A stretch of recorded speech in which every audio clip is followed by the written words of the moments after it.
અરવલ્લી જિલ્લાના મોડાસાની મલા ગાંધી ઉચ્ચતર કેળવણી મંડળના કોલેજ કેમ્પસ ખાતે આનંદોત્સવનું આયોજન કરવામાં આવ્યું હતું.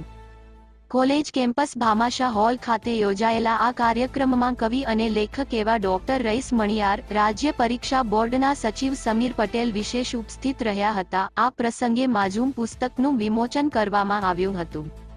સાથે જ નિવૃત્ત થયેલા કર્મચારીઓ અને દાતાઓનું પણ આ પ્રસંગે સન્માન કરવામાં આવ્યું હતું. ત્યારબાદ ઉપસ્થિત મહેમાનોએ સુંદર પ્રવચન કરી વિદ્યાર્થીઓને મોટિવેટ કર્યા હતા. આ કાર્યક્રમમાં વિવિધ સાંસ્કૃતિક કાર્યક્રમો પણ યોજવામાં આવ્યા હતા. આ કાર્યક્રમમાં આમંત્રિત મહેમાનો, મંડળના હોદ્દેદારો, કોલેજ પરિવારનો સ્ટાફ સહિત વિદ્યાર્થીઓ મોટી સંખ્યામાં ઉપસ્થિત રહ્યા હતા. મિહિર પટેલ સાથે ઋતુલ પ્રજાપતિ અને નીરવ પ્રજાપતિ, સમાચાર 31 અરવલ્લી.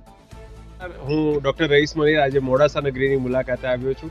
આ સરસ્વતીપુરીમાં એક સરસ મજાનું મલા ગાંધી કેળવણી મંડળ છે અને ત્યાં હું એક આજે અતિથિ વિશેષ તરીકે આવ્યો છું.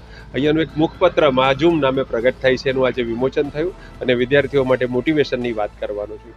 આ સંસ્થાની મુલાકાત લઈને, મોડાસા નગરીની મુલાકાત લઈને મને 4 પંક્તિ કહેવાનું સૂચે છે કે આજે પરિસ્થિતિ કેવી છે કે જ્યાં સ્નાન કરવા ઉતર્યો બિલકુલ સૂકી નદી છે, કે જ્યાં સ્નાન કરવા ઉતર્યો બિલકુલ સૂકી નદી છે એ લુપ્ત થઈ ચૂકી છે, તો સરસ્વતી છે.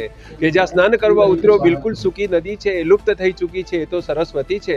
કે વસ્ત્રાહરણનું સાહસ ને એકલો દુશાસન, કે વસ્ત્રાહરણનું સાહસ, ભાષાનું, સંસ્કૃતિનું, સાહિત્યનું, કે વસ્ત્રાહરણનું સાહસ ને એકલો દુશાસન, કઈ કેટલાની એમાં નિશબ્દ સંમતિ છે. પણ આજે મલા ગાંધી કેળવણી મંડળે સાબિત કર્યું છે કે આમાં એની નિશબ્દ સંમતિ નથી. આખા સમગ્ર પંથકમાં, સમગ્ર વિસ્તારમાં શિક્ષણની જ્યોત જલાવી રાખીને દાયકાઓથી, લગભગ 6 કરતાં વધારે દાયકાથી સારસ્વત પુત્રો, શિક્ષણ પુત્રો આ રાજ્યને અર્પણ કરનાર આ સંસ્થાને નમન કરું છું અને મોડાસા નગરવાસીઓને અભિનંદન આપું છું.